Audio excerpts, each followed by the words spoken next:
¡Hey! La verdad es que no esperaba verte aquí. Bueno, para qué mentirte, no esperaba ver a nadie. Pero ya que estás aquí, deja que te haga un tour por mi nuevo y acogedor hogar. Aquí tengo todas las comodidades que podría desear. Hay una cama vieja, una televisión que apenas funciona y más allá de aquí hay un monstruo que suele estar observándome. Es bastante normal aquí, no te preocupes. Espera, ¿qué es eso? Parece una vieja cinta VHS y a nadie le importa cómo ha llegado aquí. Así que pongamos de una vez en el televisor, a ver qué secreto esconde.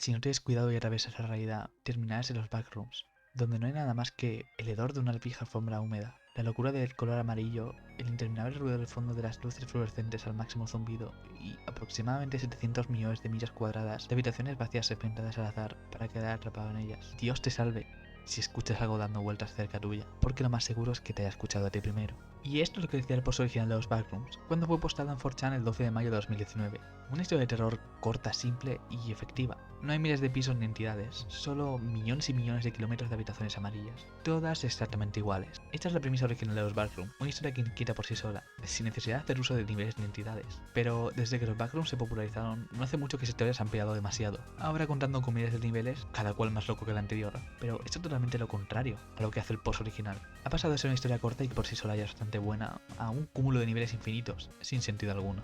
Pero como todas las cosas, no todo lo que ha salido de su popularización es malo, y debido a la reciente popularización de los Backrooms, se crearon cientos de cintas supuestamente encontradas sobre estos lugares. Cada una de ellas cuenta con una calidad bastante buena, pero entre todas ellas se encuentran unas que llevan este concepto y esta historia al máximo. La serie VHS de los Backrooms, creada por King Pixel, es definitivamente la mejor que se ha creado hasta el momento. No solo nos gusta más de estos extraños laberintos infinitos, a los que llamamos Backrooms, sino que nos cuenta la historia a través de cada una de ellas. La serie cuenta actualmente con 16 cintas, o capítulos, que para mi suerte están ordenadas en la isla de reproducción, así que ya sabemos por dónde empieza nuestra historia. Así que de una vez por todas, pasemos a desentrañar todo lo que se esconde detrás de esas cintas. Esta cinta comienza con un programa de radio, hablando sobre las negociaciones de gobierno de los Estados Unidos con la Unión Soviética, por lo que supongamos que todo esto ocurre antes de 1992. Todo continúa extremadamente tranquilo, para que de un momento a otro nos muestre un medidor de potencia, y todo comienza a descontrolarse.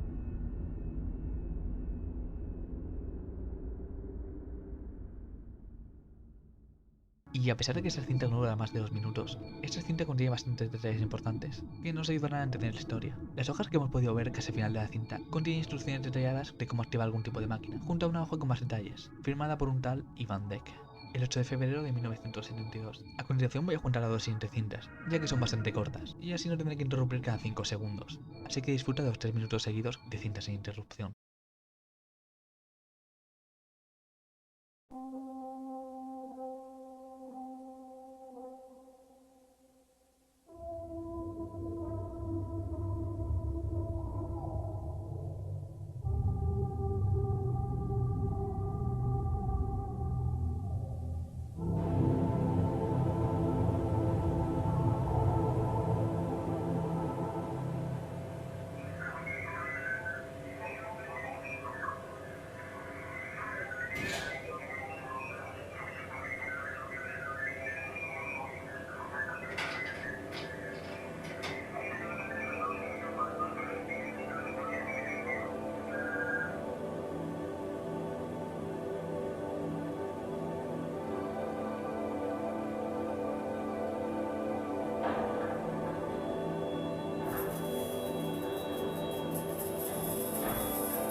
On July 2nd, 1988, the ASIN research facility tested its low-proximity magnetic distortion system for the third time. Details regarding the results of the experimentation have not yet been released. During a press conference held in April of 1988, Ivan Beck, vice director of the ASIN Foundation, described the intention of these tests, stating this program, if granted sufficient backing from the United States government, will offer a solution to all current and future storage and residential needs and save billions of dollars on property construction and management.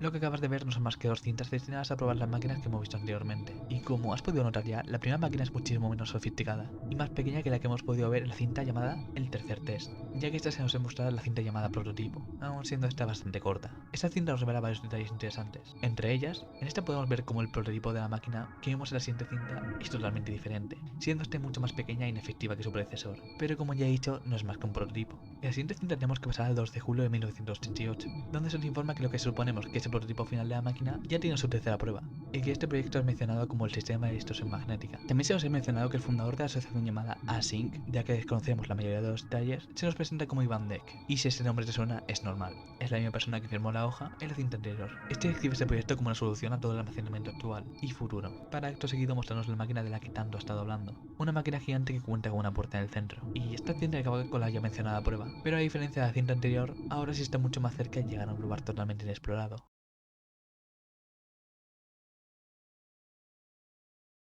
Esta cinta comienza mostrándonos un aviso del FBI de que la exhibición, reproducción y distribución de esta cinta está fuertemente penado por las autoridades, para acto seguido mostrarnos el logo de la conocida Async, junto al aviso de que esta ya es la sexta prueba realizada. La cinta procede a mostrarnos los laboratorios de Async, junto a las nuevas modificaciones que se realizaron al proyecto, pero si nos fijamos bien, dos de ellas están censuradas, y si en esta parte de la cinta llegamos a prestar atención, podremos llegar a ver por unos pocos segundos que algo ha fallado, pero sin darle importancia la cinta parece continuar normalmente, ahora pudiendo ver la ya mencionada puerta, junto a lo que sería el inicio del fin.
Esta cinta es bastante importante para la línea temporal, ya que se nos revela que el 17 de octubre de 1989 fue cuando todo dejó de ser un simple prototipo, pasándose a la monstruosidad de pasillos infinitos que es hoy en día. Esta cinta a mi parecer es de las más interesantes, ya que no solo se nos revelan detalles del laboratorio, sino de cómo algo iba mal y cómo procedieron igualmente con el experimento. Y lo más impresionante es que nosotros mismos podemos llegar a ver cómo de la nada se generó un mundo totalmente diferente. Pero mejor veamos las siguientes cintas, porque eso se va a poner mucho más interesante.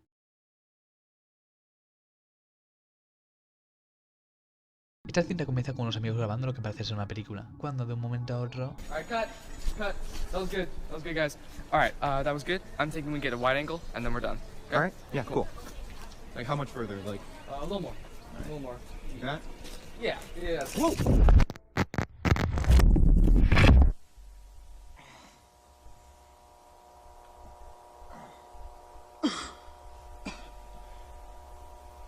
Esta es la primera cinta sobre los Backrooms que creo que en Pixels, y la que hizo estallar todo el género de las cintas perdidas. Pero al ser la primera, esta no decepciona para nada, en cuanto al error se refiere, y para una mejor experiencia es necesario que la veas completa, así que aquí van casi 10 minutos de cinta sin ningún corte.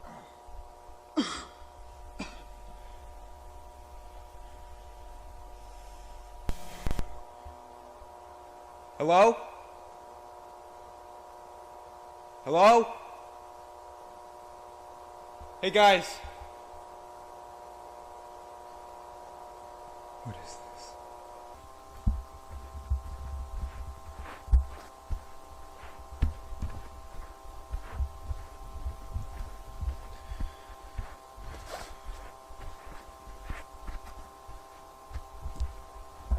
Hello? Is someone there?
Can anybody hear me? Hello? Damn it.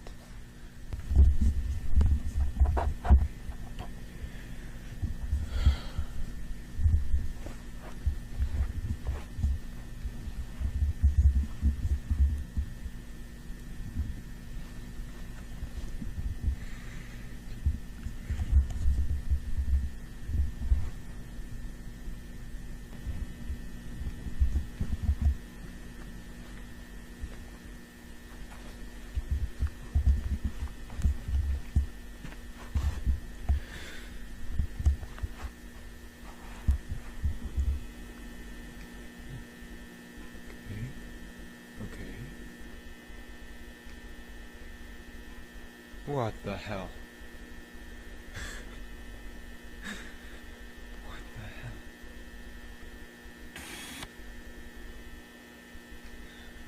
Don't move.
What the f... This isn't real. This isn't real. This isn't real.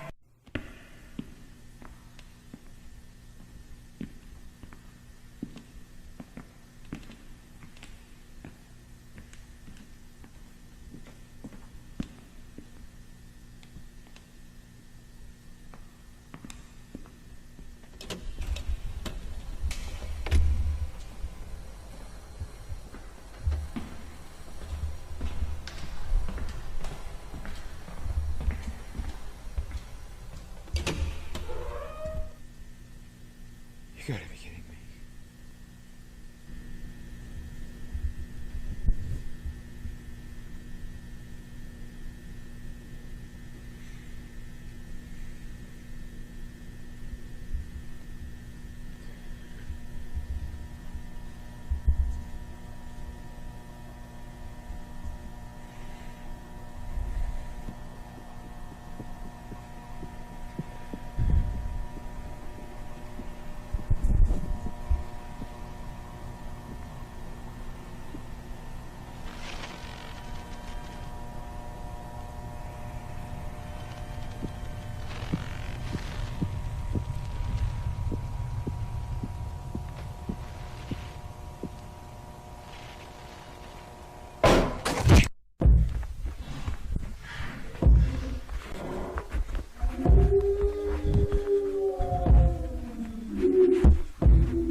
Esta cinta es tan especial ya que replica a la perfección lo que fue ese primer post sobre los Backrooms, un lugar totalmente vacío y con solo el sonido constante de las luces para hacerte compañía. Podría ser una soledad completa, pero para desgracia de nuestro protagonista no lo era, ya que antes de su aparición podemos ver cómo ese monstruo acecha en varias ocasiones, hasta que este de un momento a otro decide atacar. Este puede ser que sea el momento más tenso de toda la cinta, construyendo una tensión que poco a poco aumenta, hasta que ese monstruo decide perseguirlo, y por suerte nuestro protagonista logra escapar, bajando un piso más abajo, explorando niveles que no serán familiares, y dando la ilusión de que realmente ha podido escapar de todo lo que le acechaba, pero al final acabó volviendo al punto de partida. Este vuelve a explorar el nivel principal una vez más, cuando de repente algo lanza una silla contra una de las paredes, y aquí comienza la última persecución. Esta vez no contaría con la misma suerte, ya que al ver la gran caída que tenía bajo sus pies, decidía no saltar, muriendo a manos de ese extraño monstruo, pero por suerte la cámara pudo salvarse, lo que nos permite saber que esta cinta fue grabada el 27 de septiembre de 1996, algunos años después de que la humanidad pudiera abrir sus puertas hacia los Backrooms, que más que parecen un lugar para almacenar objetos, un infierno creado por la humanidad en sí misma, del que no podrás escapar.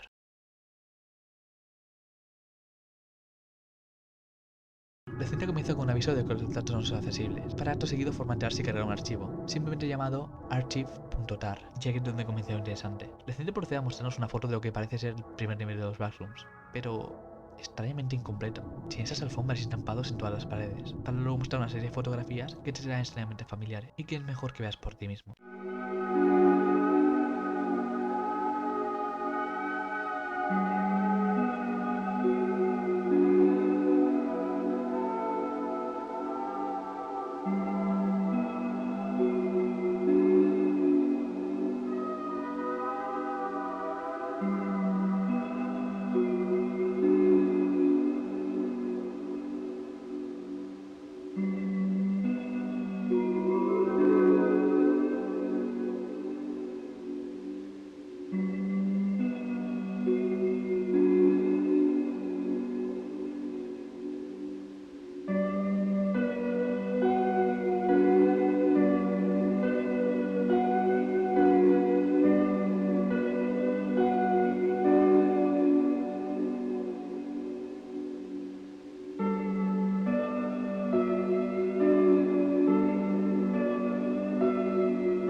Esta cinta es una de mis favoritas de toda la serie, ya que sin hacer uso de sustos, ruidos fuertes, ni ninguna otra cosa atemorizante, esta nos hace adentrarnos en todos los misterios y preguntas que llevamos a lo largo de las cintas anteriores. Como ya has podido imaginar, a medida que va pasando toda la cinta, se nos ha mostrado parte del proceso de creación, de lo que suponemos que son los laboratorios adentro de los backrooms, ya que estos mismos se crearon la sexta prueba, pero son esas imágenes incompletas que nos recuerdan niveles que cada uno aquí conocemos, lo que nos hace pensar eso. Pero es la descripción del vídeo y el título lo que nos da indicios de que primero fue la cinta de First Contact, pero mejor sigamos viendo las siguientes, porque esto se va a poner cada vez más interesante.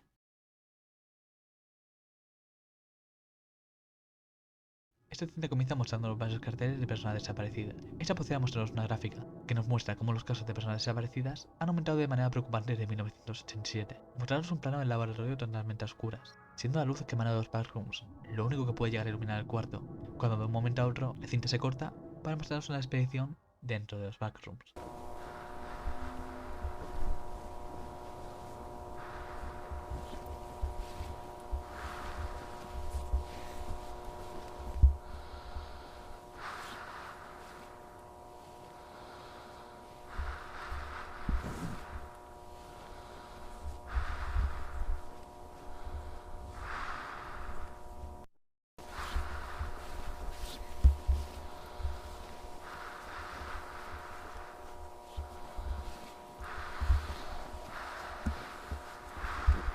Stop. Hold it. I don't know. I've never seen this like that. It may just be part of the environment.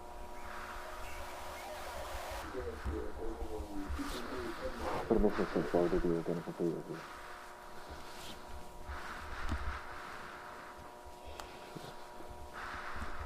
This makes no sense. This wasn't in the last report? No, this is definitely new.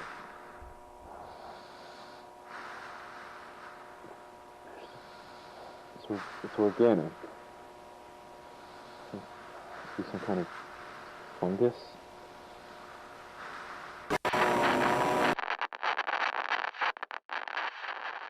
Esta cinta da clara prueba de que es bastante probable que tu único destino sea la muerte, mostrándonos un cadáver que su piel se ha fusionado casi totalmente con el entorno, teniendo este ángulo amarillento, y justo antes de que acabe la cinta, este se corrompe para mostrarnos al revés la siguiente frase: si alguien lo culpa, referenciando a la gran tasa de desaparición debido al proyecto, como este nos dio más que desgracias.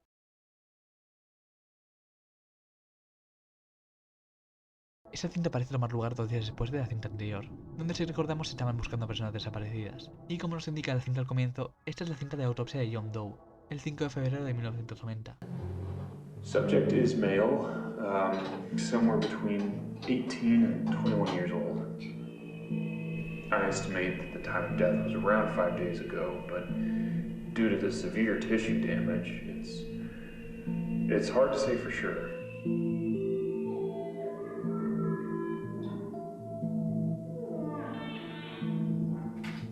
The cause of death was likely malnutrition. I was able to recover most of the digestive tract. So, as things start to deviate from what we would consider to be natural, the decomposition process appears to have been stunted somehow. It's like portions of the body stopped decaying and were sustained. Other areas, however, were completely overtaken by culture. So, I took a couple samples of some of the material here. At first, I thought it was an aggregated collection of Pseudomonas fluorescens, but it seems to be closer to a mutated strain of simple hay bacillus, which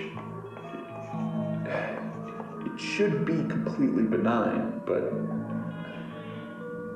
well, really, I don't know what to make of this. Mr. Beck, may I ask where this subject came from? La cinta se corta para mostrarnos una televisión, en un cuarto totalmente oscuro, y mientras más se va acercando la cámara, más imágenes familiares podemos reconocer, para que de un momento a otro se nos haya mostrado la puerta que lleva ese laberinto de paredes interminables, de donde salió nuestro sujeto de la autopsia. Esta cinta es muy interesante, ya que nos revela varios detalles.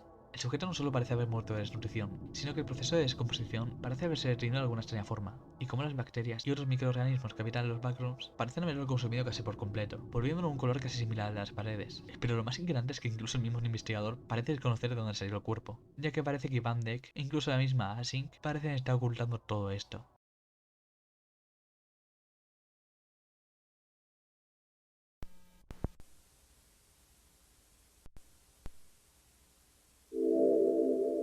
Welcome to the Project KV-31 Research and Development Team. In this short, informative video, you will be briefed on the required protocol in regard to Project KV-31, as well as receive an overview of future development plans. What is Project KV-31?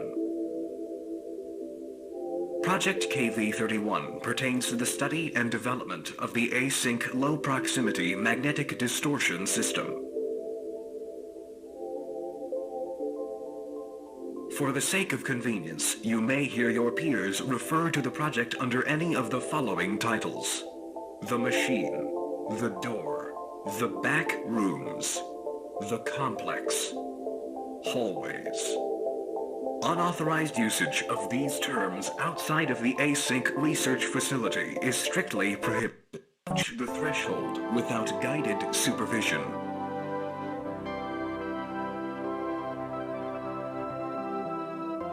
Never enter the complex alone.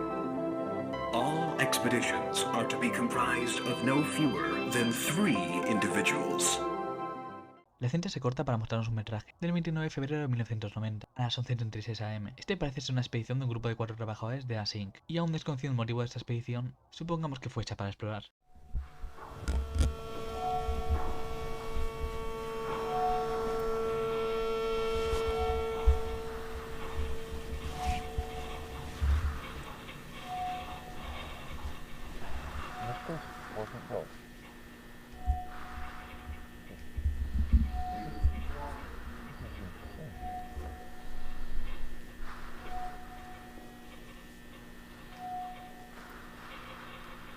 Yeah, but that was 2 weeks ago.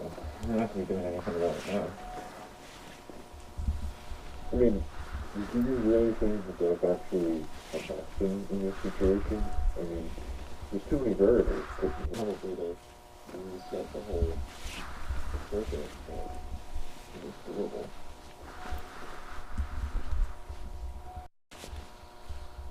Well, you know how it is, you're going to want some hand to come on, and then have it movement, so... I'm going north.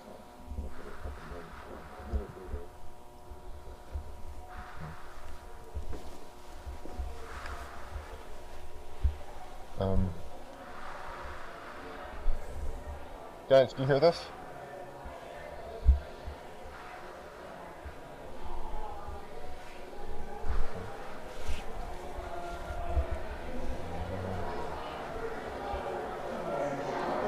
Hey guys, do you hear this? ¡Hey!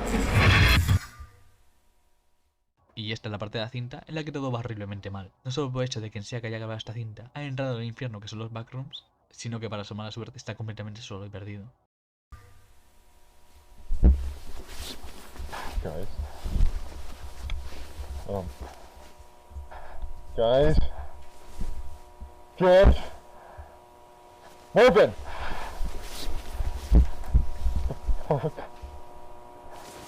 Hey!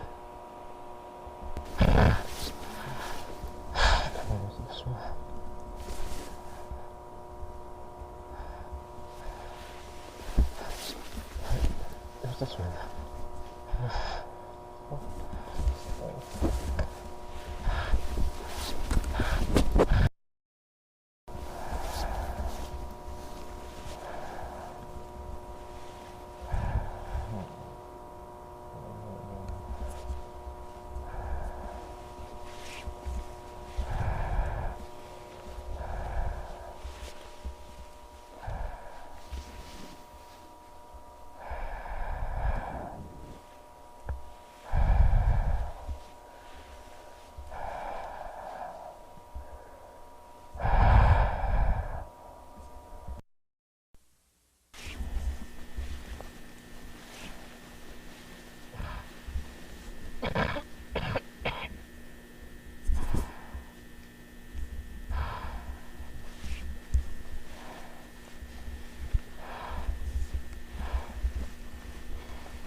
Hello?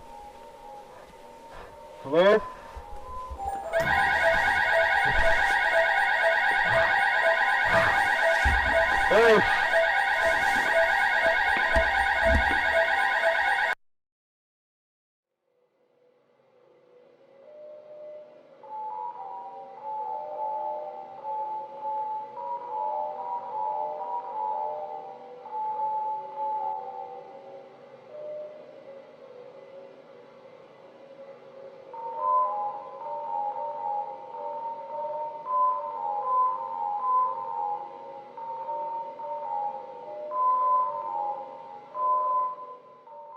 Aunque esta cinta no tenga un final trágico como algunas otras, esta nos hace preguntarnos si realmente valía la pena todo el proyecto. El hecho de perderse una infinidad de cuartos que, incluso si encuentras un momento de paz, este no durará ni un instante. También podría ser el hecho de que todo está extrañamente desolado, y estas habitaciones donde deberían haber personas están completamente vacías. ¿Cómo es el laboratorio?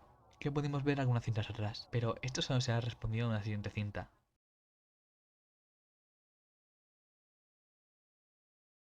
Y en esta cinta podemos ver claramente una de las primeras salas de los Backrooms, pero ahora está siendo modificada para ser usada. Y mientras que la persona que está grabando esta cinta está andando, podremos notar que han colocado una cámara en una de las esquinas.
Y ahora ya debes entender todo el peligro que conlleva este proyecto. No solo para los trabajadores, sino para la humanidad en sí misma. No solo tienes el peligro de encontrarte alguna de estas entidades si te adentras mucho, sino que están más cerca de lo que puedas llegar a imaginar. Y ahora es más que nunca, cuando debes estar preocupado por no estar solo, que por morir de hambre.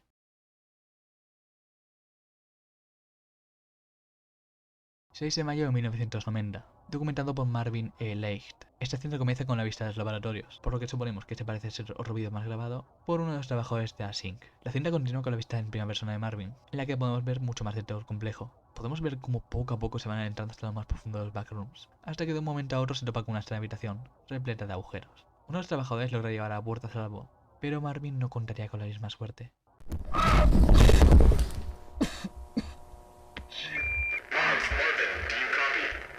Yeah.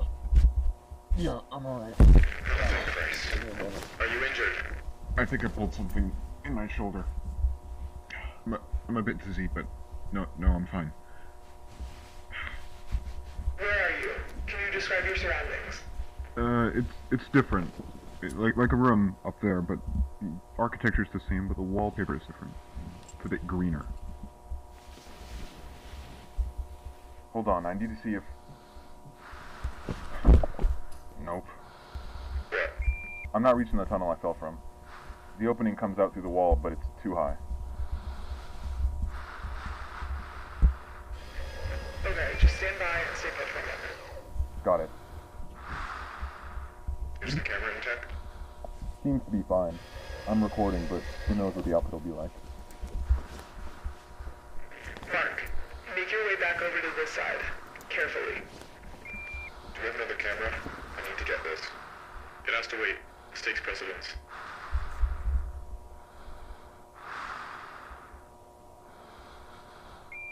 Just throw down the guideline with the weight attached. I can use it to climb up. Just tried that. There won't be enough length to reach you. George, go run back to standard and bring a tether. Hang in there, Marv.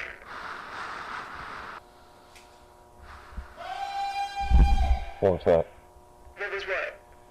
I don't know. I didn't hear anything up here. Sounded like... I think there's somebody down here. What? I hear yelling. Like, a person is yelling. Wait, a person? Yeah. That makes no sense. Are you sure you're not just hearing us? No, it's definitely not from you.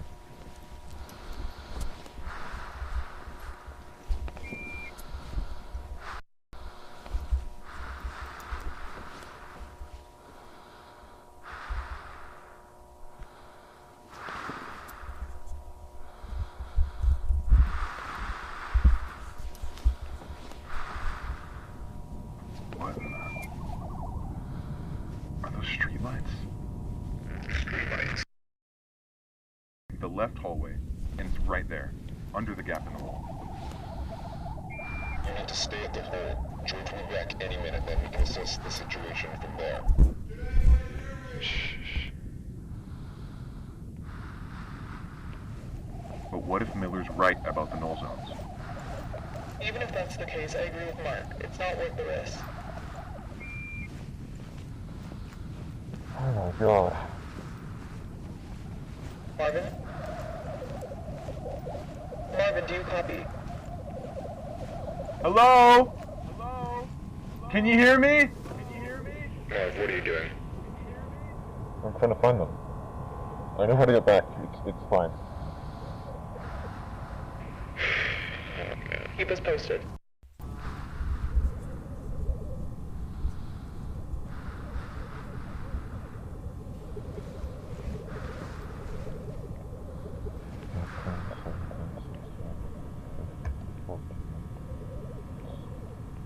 It's like a neighborhood.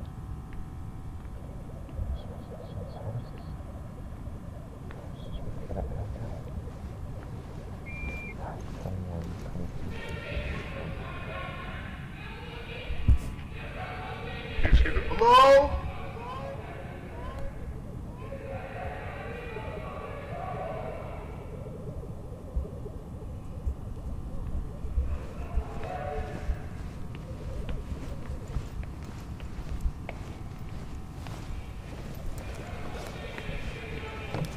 you hear me?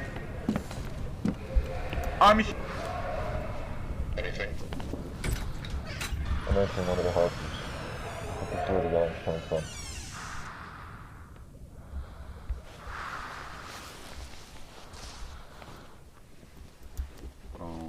Okay. This is odd. There are inverted turn signs in this room, coming out of the carpet. They're inverted? What do you mean by that? Mirrored. They're not oriented properly.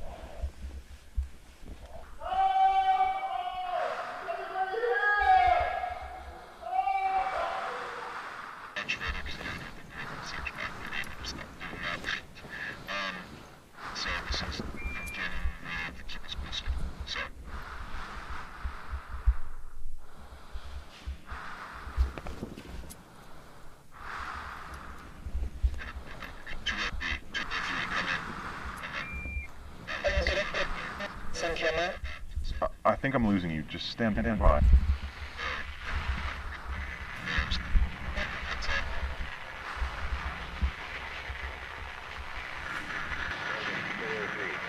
Marvin, 403, do you copy?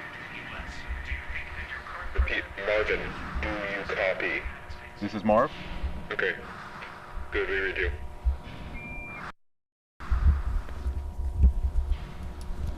Oh my god. What? I think someone's been living down here. Living down there? That's not possible.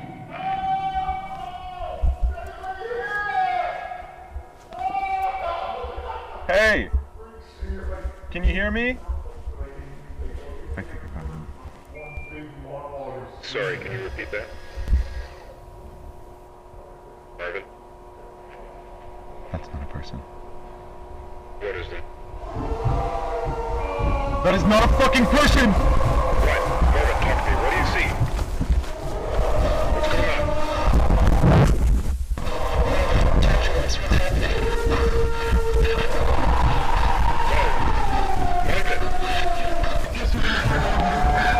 George, come in. George, it's immediate. Marvin, what's going on?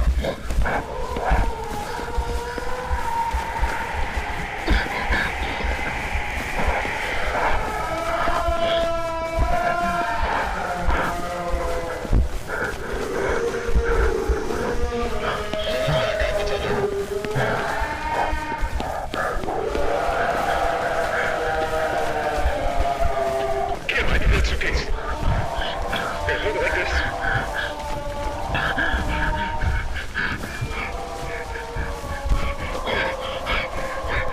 George, Okay, I'm here. Set it down. George, what happened? it's gonna take a moment. Grab it like, yeah, hold it. Okay, good. We don't shit.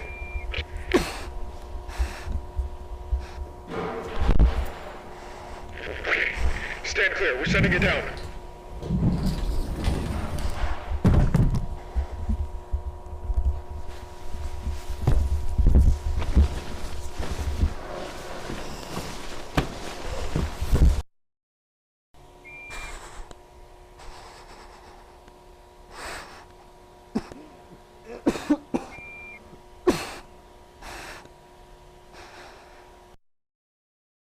Y esta, sin lugar a dudas, una de las mejores cintas de toda la serie. No solo por el hecho de ser otra exploración más.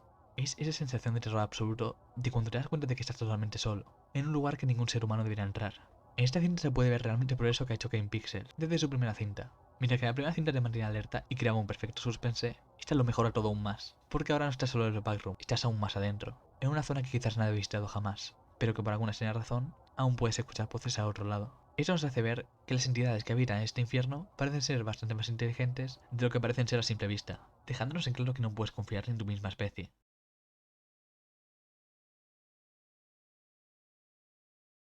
El comienzo de esta cinta parece ser el mismo momento de la cinta anterior, en el que Marvin encontró a esa entidad, pero ahora desde otra perspectiva. La cinta se corta para mostrarnos a uno de los científicos, andando por un pasillo apresuradamente, para que la cinta vuelva a ser cortada repentinamente, y ahora nos muestra a otro de los científicos de Async, pero ahora parece estar viendo uno de los vídeos que se grabaron con las cámaras de los exploradores. Yeah, should be good. Alright, tomorrow, I think.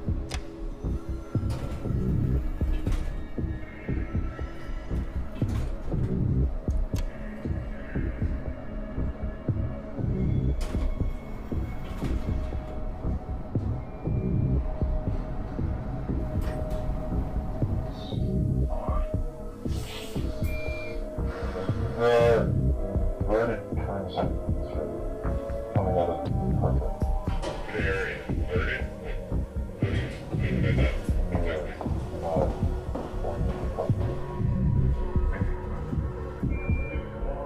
Sorry, can you repeat that? Pardon?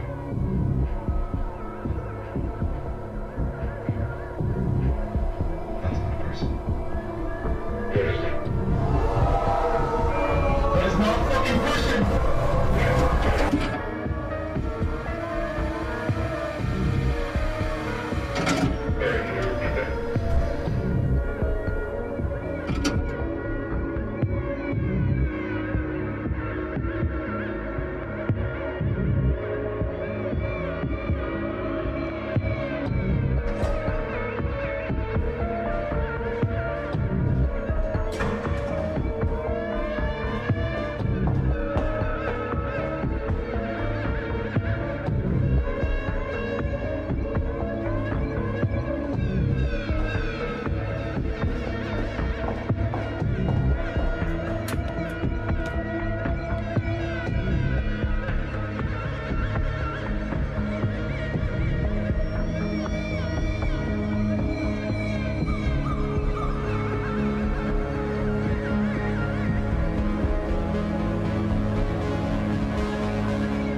La cinta se corta por última vez para mostrarnos cómo la entrada de ese cuarto con agujeros ha sido cubierta completamente, y cómo a raíz de todo ese incidente han instalado puertas más seguras en las instalaciones, dentro de los backrooms.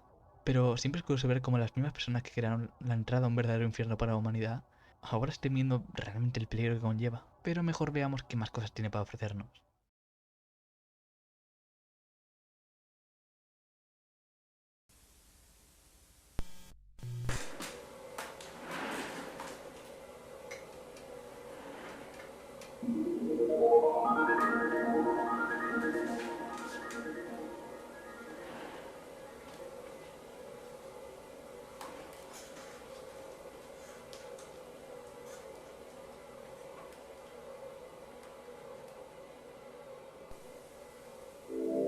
The world around us is ever-changing. Throughout this past century, we have seen the advent of countless innovations that have completely reshaped life as we know it. But with all of this growth comes a number of undesirable byproducts. Byproducts that, if left unchecked, have the potential to irreversibly scar our modern world. As human expansion is projected to increase exponentially in the coming decades, we must account for these never-before-faced challenges in ways equally never-before considered. Here at Async, we believe we have found the solution: the low-proximity magnetic distortion system.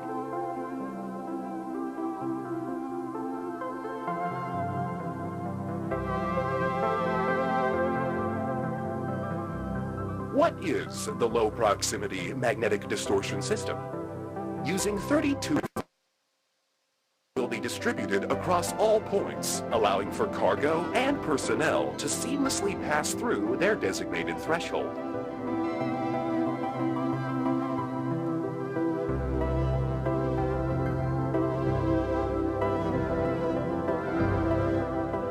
While our current threshold is limited in scale, future models will be able to span entire rooms, allowing for the transfer of larger vessels and equipment. La presentación se corta de manera repentina para mostrarnos a 3 trabajadores de Async, andando por unos pasillos de instalación. La cinta se corta repentinamente, volviendo a la normalidad. Esta nos muestra la comparación entre la space, que suponemos que son los backrooms, y el almacenamiento convencional. Pero claro, todo tiene sus consecuencias.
having case wiring in official key.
de ver no más que una clara fachada de lo que se esconde detrás de todo este proyecto.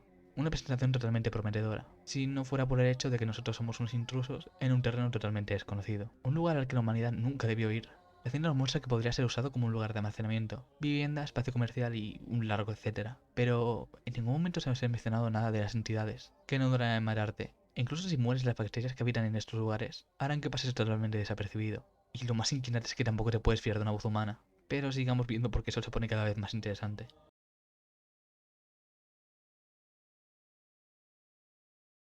Esta cinta por su nombre parece ser otro metraje encontrado de los Backrooms, esta vez grabada el 19 de agosto de 1995. Esta comienza con una chica alegando que hay algo extraño en su garaje y que lo ha marcado en el suelo. Ella se dispone de un montón de astillas al centro del cuadrado y estas simplemente desaparecen. Y este es justo el momento en el que tú y yo sabemos exactamente lo que está pasando aquí. Ello intenta una vez más, pero con una pelota de béisbol. Y tal como esperábamos, esta desaparece. La cinta se corta para mostrarnos una prueba más, y esta vez con cinta métrica.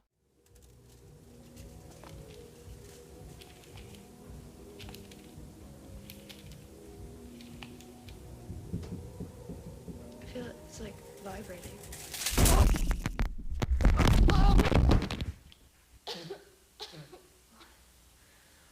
What just happened? Where am I? Where am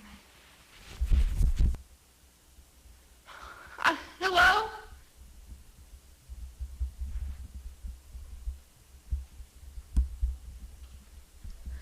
you kidding me? What the fuck?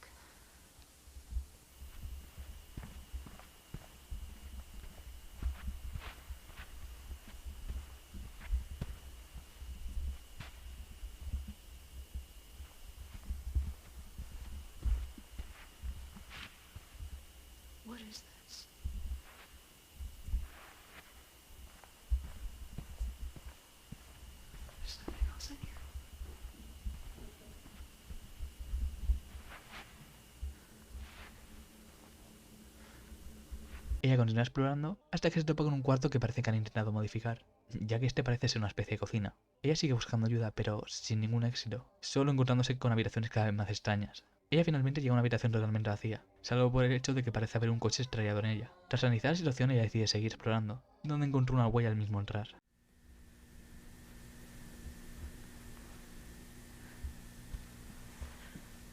This looks more normal.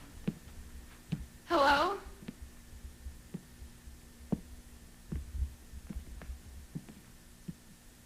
That's blood.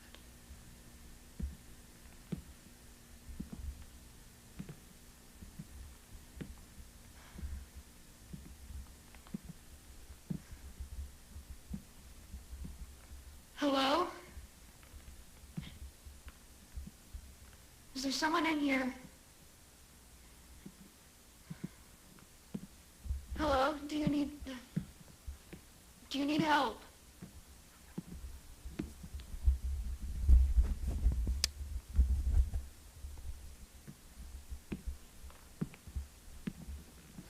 Please don't be a dead body. Please don't be a dead body. Hello?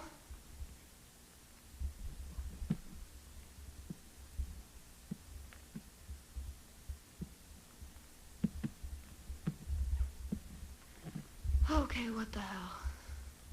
What is this? Is it like plant? What?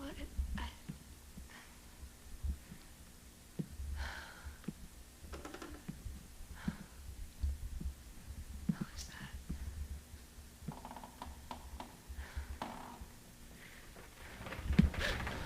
Whoa! What the fuck? What?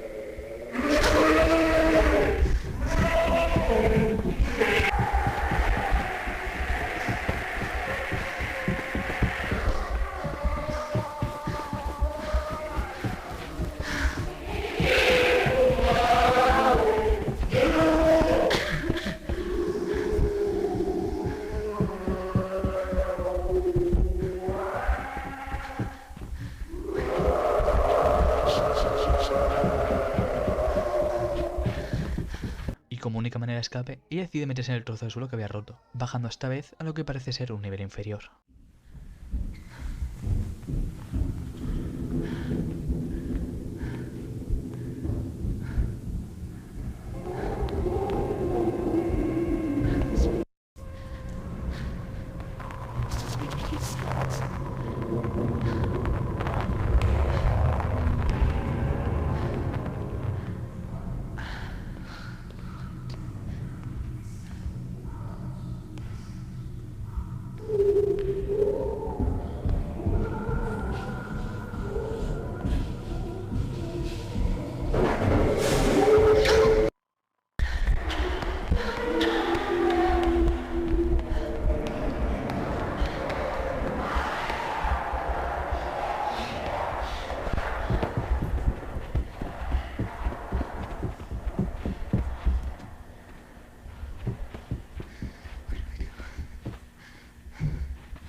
Esto es claramente una notoria mejora respecto al primer found footage. Esta cinta de los Backrooms deja de ser algo lineal y repetitivo, para convertirse en algo más alocado, con cuartos más extraños y desorientadores. Algo curioso es que podemos ver ese extraño resplandor de color verde, que pudimos ver al final de la primera cinta. Y todo sumado al hecho de que esta nos deja ver como una chica accede a un nivel inferior. Este hecho nos hace pensar que, en esta RG, los Backrooms que han explorado los humanos son solo la punta del iceberg, respecto a la infinidad de cuartos y entidades que existen.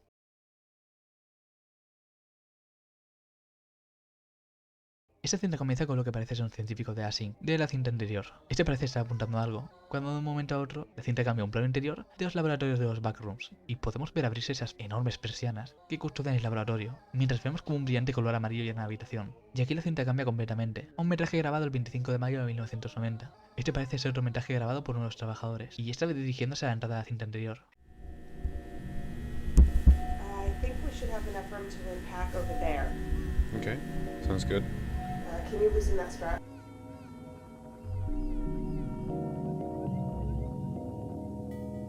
Say 3 at the very least. It'll take 7 trips that way, I think. Right. You sure forklifts aren't from yet? Watch your hand.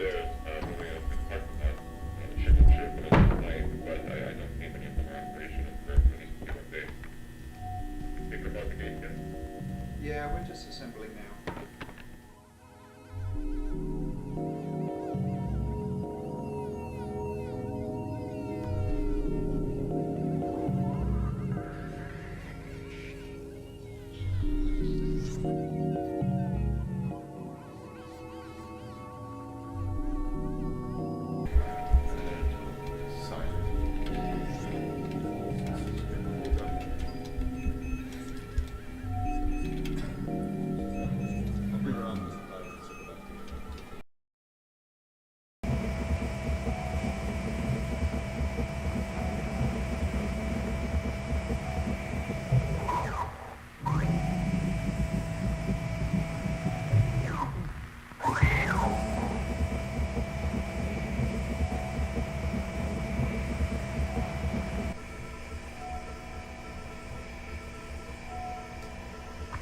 And then you're going to want to stop up here and just a few to the right.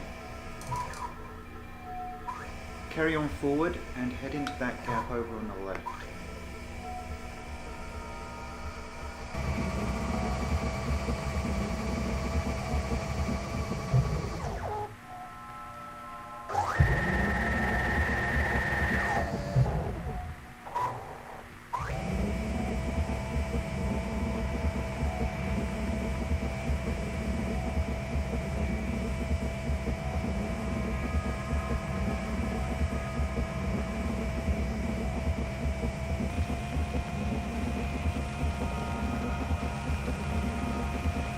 Is that really what he said? I don't think he has a full understanding of the situation.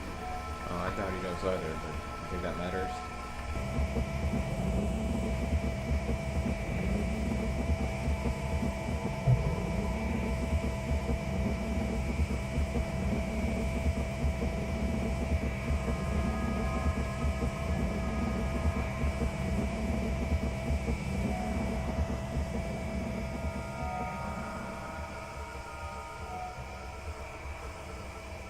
Here we are.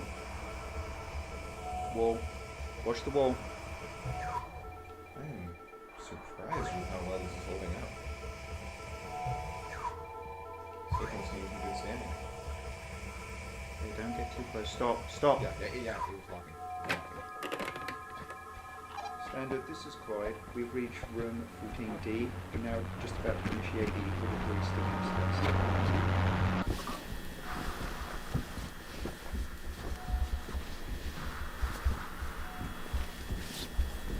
That's still good? The last one came back good, but I recommend you keep a mask on just to be safe. We gotta start updating our protection system. I feel like I'm always missing things in this mess. El grupo de trabajadores por fin logran llegar al robot, con la única misión de impedir que otra persona caiga en esos agujeros.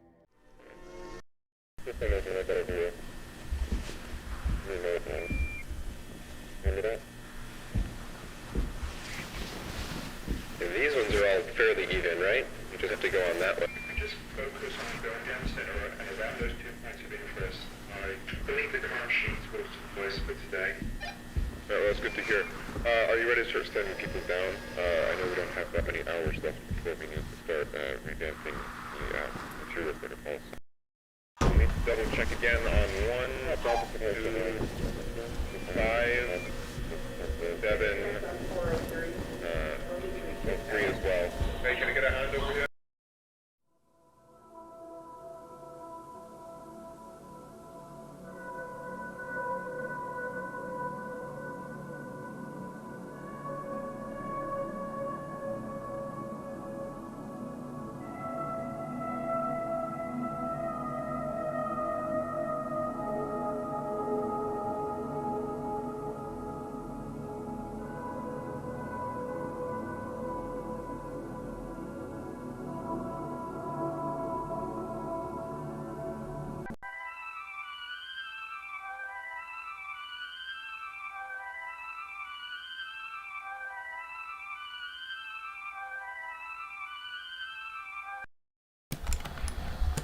Is this the same one they had you practice with? Pretty similar, but they were just renting that one. Same one as far as I'm concerned, though. Not like I know the difference. Wouldn't want to be on the other end of that. You wouldn't want to be on the other end of any gun, Marvin. Yeah, that's probably true. Alright, get your lights on. Marv, light. Oh, yeah, sorry. Standard, this is Mark. We're now beginning our progression into room 14C. Alright, so we're going to want to stay mostly down the middle, but maybe go around 1 or 2 just to make sure we're not missing anything. Yeah. Good damn thing, this mouse. I don't know.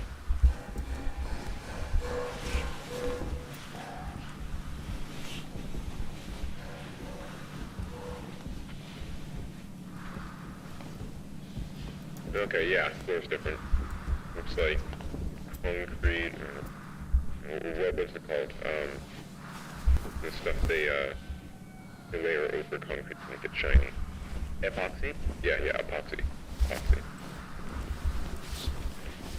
It looks like we got standard white drywall with black vinyl trim or wall base. Ceiling looks relatively the same, just tighter, smaller tiles. It looks like there's another space between the floor types.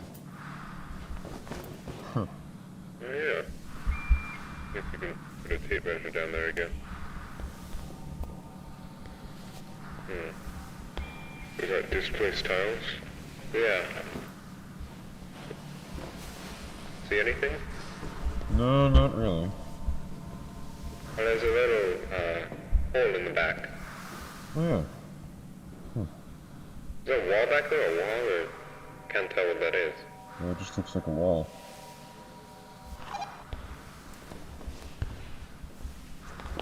Huh. Watch the gun. Sorry. Is this just the natural state, or did something move these? I'm not sure which one I would prefer, but right now I'm kind of leaning towards the former. Yeah. I believe we've only seen displaced tiles 4, I think it was 4 times before. Not too common. Not a fan of this area.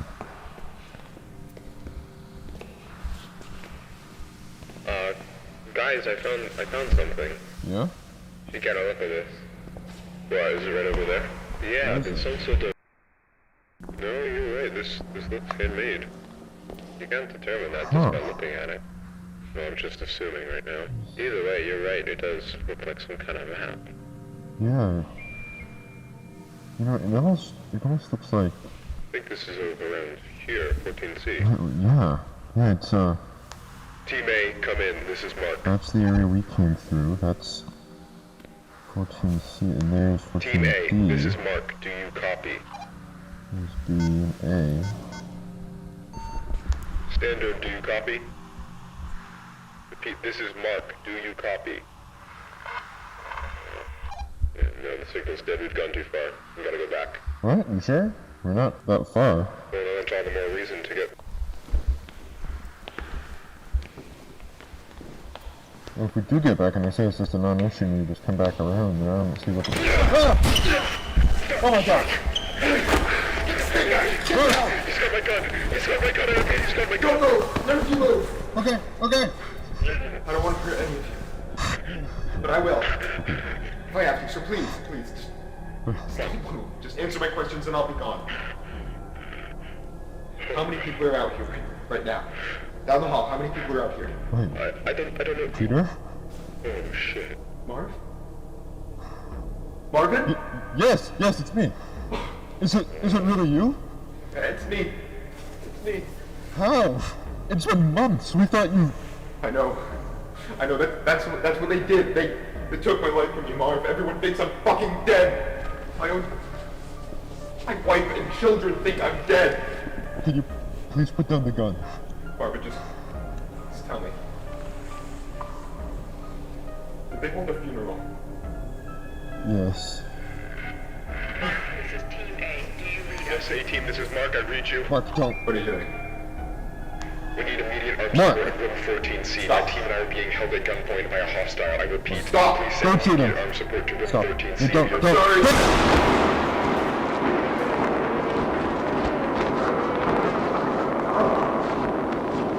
Marvin, I'm alive. But I want to tell them that I'm alive. They need to know.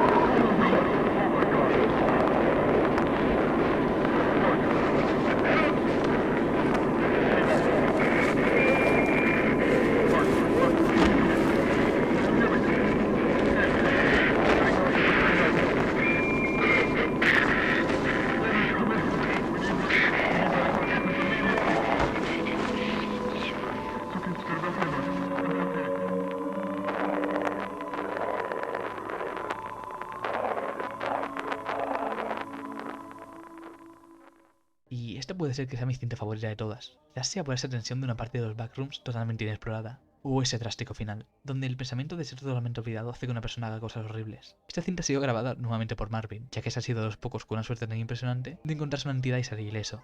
A mi parecer esta cinta tiene el final más inesperado, ya que quién se imaginaría que una persona dada por muerta, en un laberinto inmenso lleno de criaturas que te matarán cuando mismo te vean, haya sobrevivido tanto tiempo.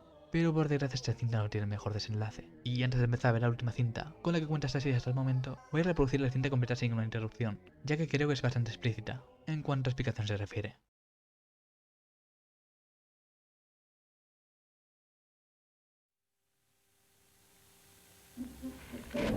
Mark, this is Team A. Do you read us? Yes, A-Team, this is Mark. I read you.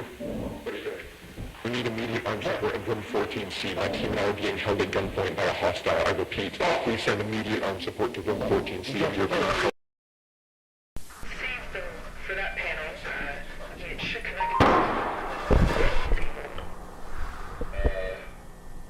What was that?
patience on this.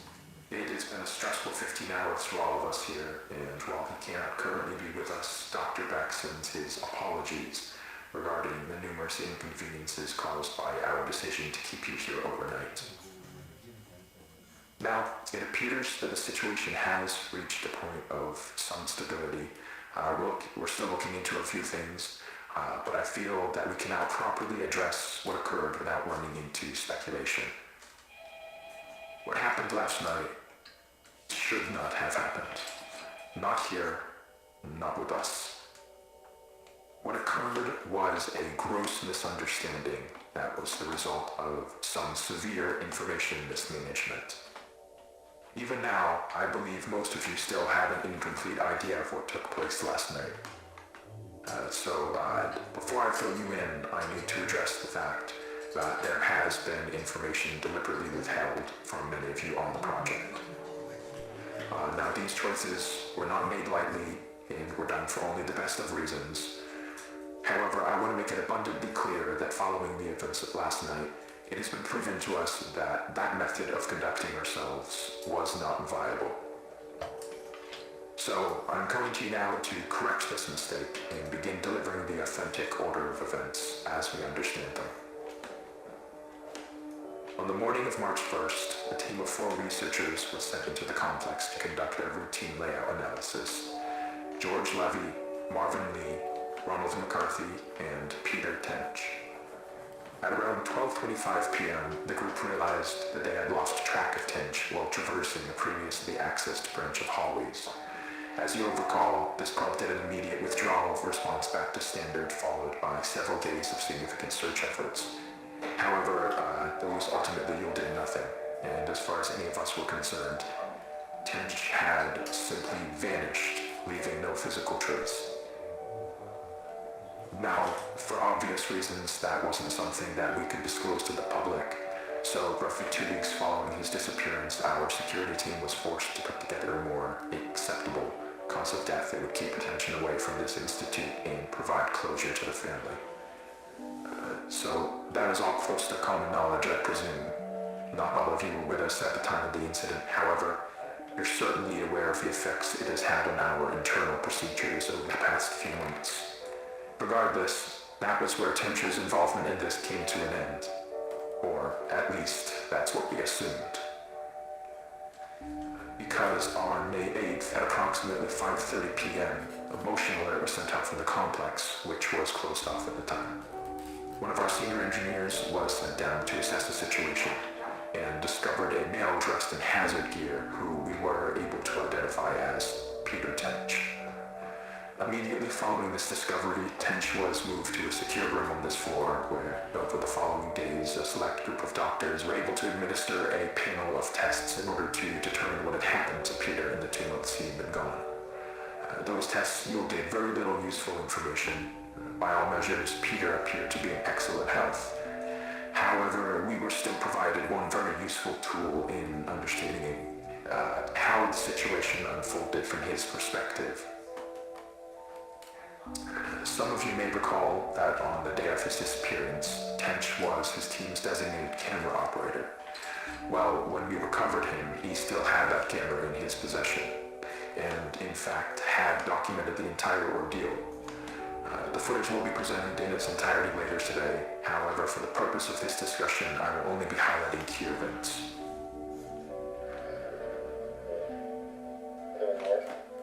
This is the hallway where Peter was last seen. They're not in view, but you can hear the others walking behind him. Now, as he approaches the branch on the right here, pay close attention to the audio. Guys, can you hear this?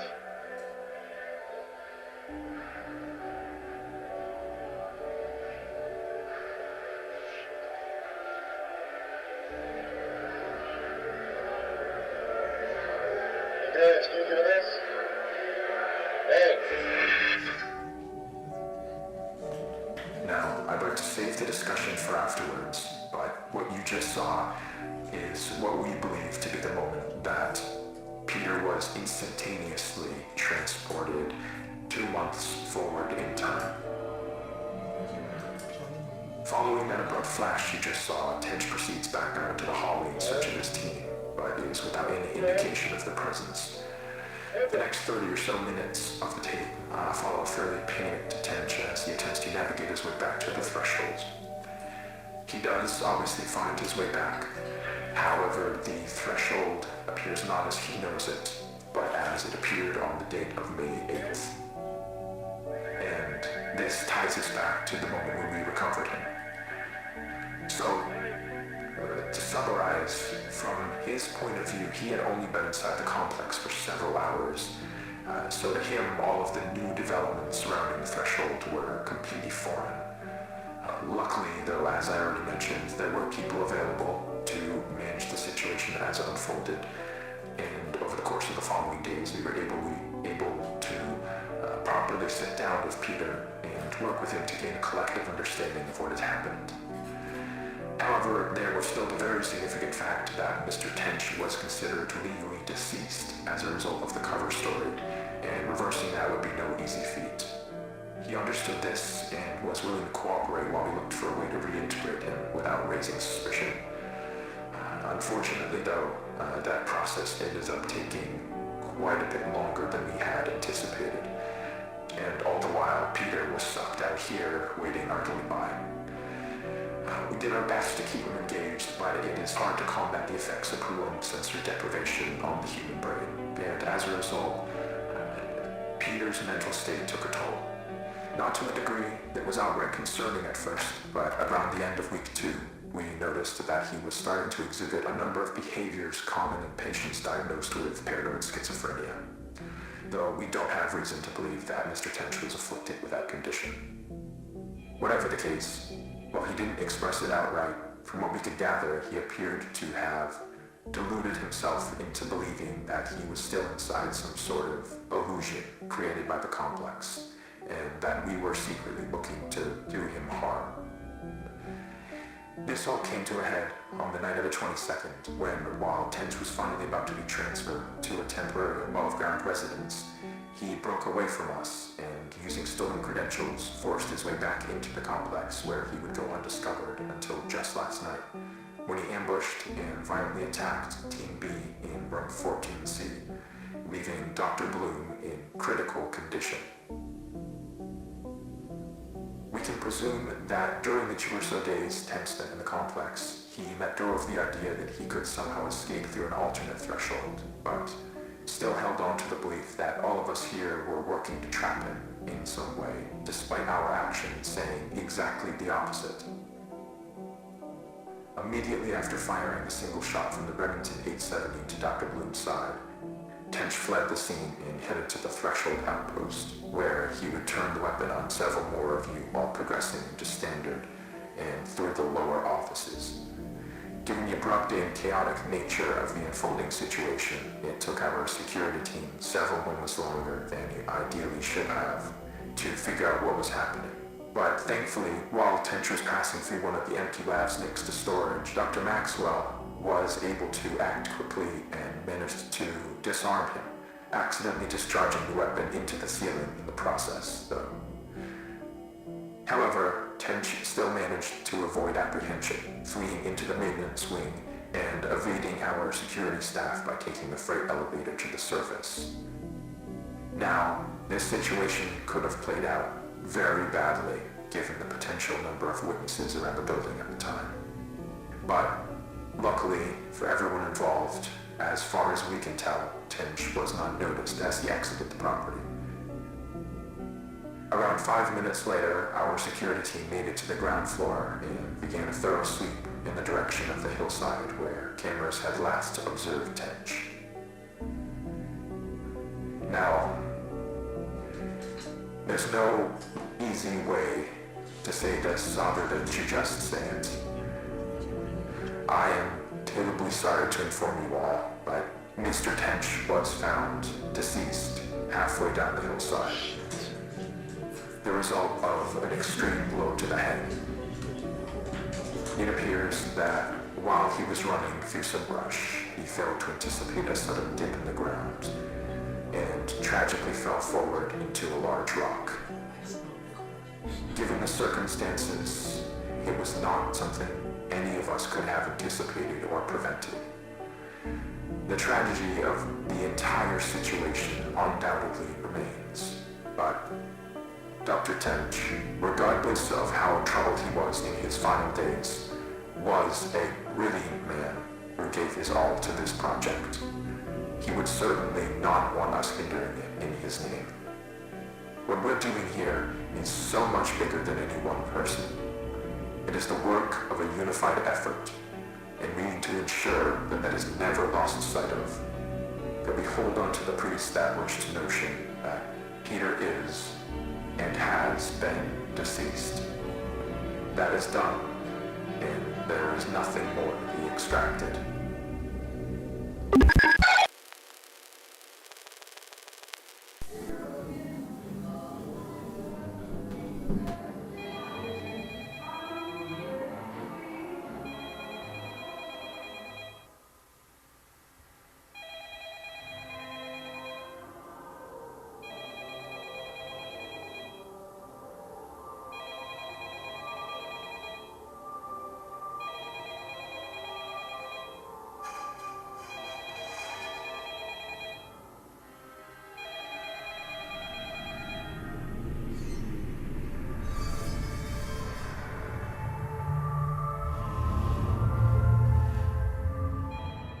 Wow, te apuesto que ahora mismo tienes más preguntas que respuestas.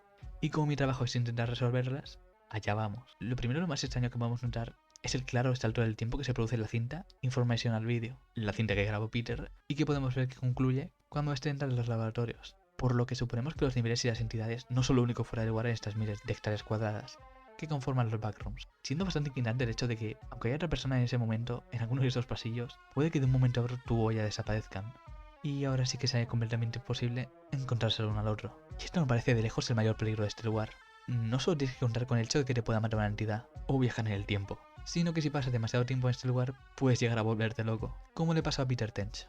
Antes de escaparse nos menciona que uno de los científicos estaba escondido en un almacén y que logró desarmarlo. Y este no es ni más ni menos que Kirk Maxwell, el científico que podemos ver hacer una llamada en la cinta anterior. Y justo al terminar por un corto instante, podemos ver varias imágenes, pero las más importantes son las que aparecen dos figuras oscuras, dejando la posibilidad de que la muerte de Peter Tench sea otro fraude más de Async. Y ya hemos acabado de analizar cada una de estas 16 cintas que compone este ARG, y ahora es el momento de analizar todo lo que hemos visto. Y todo comienza claramente con una compañía que busca una solución al problema del almacenamiento, abriendo un portal hacia un sitio que llamaremos Backrooms, un complejo de cientos de millas cuadradas, de cuartos y cuartos. Pero la humanidad pagó un gran precio, ya que desde el primer contacto adelante, la tasa de desaparición aumentó de una manera alarmante, dejando la posibilidad de que esa puerta hizo que de una forma u otra nuestra realidad se altere, de tal forma de que podamos acceder a ese lugar sin usar el portal en sí mismo, aumentando la tasa de desaparición debido a esto. Y esto se sabe ya que varias personas desaparecieron, y ahora se encontraron, pero sin ningún rastro de vida. Por no mencionar las entidades que hemos encontrado en este lugar, yendo desde las más simples hasta las que pueden llegar a engañarte con tal de darte caza. Y recién a última hora, hemos descubierto que este lugar es capaz de hacer viajes en el tiempo. Quizás sea por unos meses, años, o quizás sea un tiempo tan lejano que la humanidad se haya extinguido. Y este lugar sigue en pie eternamente, esperando nuevas víctimas. Pero algo que no hemos mencionado en todo el análisis. ¿Y Async? Digo, es la empresa que está detrás de todo este proyecto, y la misma que abrió todo un portal hacia un sitio totalmente diferente. Y está claro que ellos saben totalmente lo que están haciendo, y los peligros que conlleva, tanto como para la humanidad, como para ellos mismos, haciendo que todo por lo que crearon este proyecto acabe siendo un infierno para la humanidad, siendo un lugar que puede que tanto tú como yo acabemos sin darnos cuenta, y probablemente sea nuestro final. Y muchas gracias si te quedaste al final de todo el vídeo. Pero creo que las esperas vale la pena. Y también me he quedado un Twitter y un Instagram, para subir allí cosas de youtuber, supongo. Así que dale un ojo si te interesa. Y como siempre, yo soy Macring, y hasta el siguiente. Ok, le está bajando el pre... ¡Ah! ¡Ah! ¡Ah! ¡Qué asco! ¡Qué puerco! ¡Qué puerco! ¡Ah! Le bajó el prepucio, los anillos de queso. ¡Ah! ¡No! ¡Ay, qué tipo tan cerdo, hijo de puta! ¡No se limpia la pija! ¡Ay, se le está lamiendo ahí!